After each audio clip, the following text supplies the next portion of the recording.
NSPC আমাৰ ইয়াৰ পৰা বিদ্যুৎ উৎপাদন কৰিব আকৌ বিদ্যুৎটো আমাকে বিকিব এইটো কেনেকুৱা কথা বিদ্যুৎ NSPC আমাক ফ্ৰী দিব লাগিব অসমৰ খিলঞ্জীয়া জনগণক NSPCয়ে বিদ্যুৎ ফ্ৰী দিব লাগিব ইয়াত 1300-1400 চাকৰি ওলাব 1300-1400 চাকৰি অসমৰ খিলঞ্জীয়া মানুহক দিব লাগিব ওচৰ পাজৰে যিমানখিনি ৰাইজ আছে খিলঞ্জীয়া ৰাইজ আছে সেই মানুহখিনিক অন্তত এটা বীমা কৰাব লাগিব আমাৰ যিখিনি দাবী আছে দাবীখিনি আমি প্ৰেৰণ কৰিম NSPCলৈ আৰু যদি NSPCয়ে মানি নলয় তেতিয়াহ'লে যুদ্ধ হ'ব NSPCয়ে আমাৰ ইয়াৰ পৰা বিদ্যুৎ উৎপাদন কৰিব আকৌ বিদ্যুৎটো আমাকে বিকিব এইটো কেনেকুৱা কথা বিদ্যুৎ NSPCয়ে আমাক ফ্ৰী দিব লাগিব অসমৰ খিলঞ্জীয়া জনগণক NSPCয়ে বিদ্যুৎ ফ্ৰী দিব লাগিব ইয়াত 1300-1400 চাকৰি ওলাব 1300-1400 চাকৰি অসমৰ খিলঞ্জীয়া মানুহক দিব লাগিব ঠিক আছে আৰু ওচৰ পাজৰে যিমানখিনি ৰাইজ আছে খিলঞ্জীয়া ৰাইজ আছে সেই মানুহখিনিক অন্তত এটা বীমা কৰাব লাগিব ভৱিষ্যতৰ ৰিস্কটো NSPCয়ে ল'ব লাগিব ইয়াত আহি পইচা ঘটিব আৰু আমাৰ মানুহক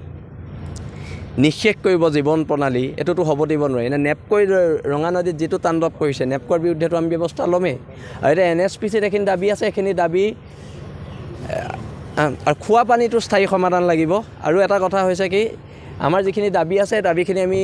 প্ৰেৰণ কৰিম NSPCলৈ আৰু যদি NSPCয়ে মানি নলয় তেতিয়াহ'লে যুদ্ধ হ'ব আজি ধেমাজিৰ SP DCয়ে NSPCৰ বিৰুদ্ধে আন্দোলন কৰিব নিদিয়ে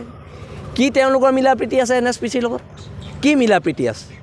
ধেমাজিৰ SP DCয়ে ইয়াৰ খিলঞ্জীয়া মানুহক ধমকি লগাইছে আন্দোলন কৰিলে যে জেলত আমাক ভৰক না আমি যাম নহয় জেলত ধেমাজি জেলত থাকিব নাই ধেমাজি জেলত থাকিম কিন্তু এই কথাবিলাকে গণতান্ত্ৰিক ব্যৱস্থাটোক কোনো SP কোনো DCয়ে নিষেধ কৰিব নোৱাৰে আন্দোলন হ'ব NSPCয়ে যদি আমাৰ দাবী মানি নলয় আজি 8খন গাঁৱৰ ৰাইজে বিলাসী থানা অসমলৈ এখন পত্ৰ দিছে সেই গোটেই 8খন গাঁৱলৈ আমি যাম NSPC আশে পাশে থকা প্ৰত্যেক গাঁৱত আমি সৰু সৰু সজাগতামূলক সভা কৰা হ'ব আৰু তাৰপিছত NSPCৰ বিৰুদ্ধে বৃহৎ প্ৰতিৰোধ গঢ়ি তোলা হ'ব নথকাকৈ কোনো ধৰণৰ সংগ্ৰাম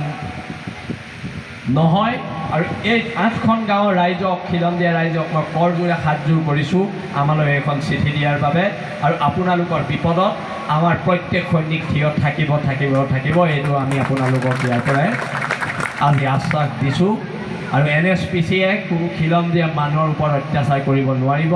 সেইটো একদম স্পষ্টকৈ ইয়াত আমি কৈ থৈ গৈছোঁ কোনো খিলঞ্জীয়া মানুহৰ ওপৰত NSPCৰ দাদাগিৰি নচলিব সেইটো একদম স্পষ্ট কথা আৰু অনাগত দিনত আমি প্ৰত্যেক খিলঞ্জীয়া মানুহৰ ওচৰলৈ যাম আৰু এইখন পত্ৰ মই সন্মানেৰে গ্ৰহণ কৰিছোঁ অন্তৰৰ নিভৃত কোণৰ পৰা গ্ৰহণ কৰিছোঁ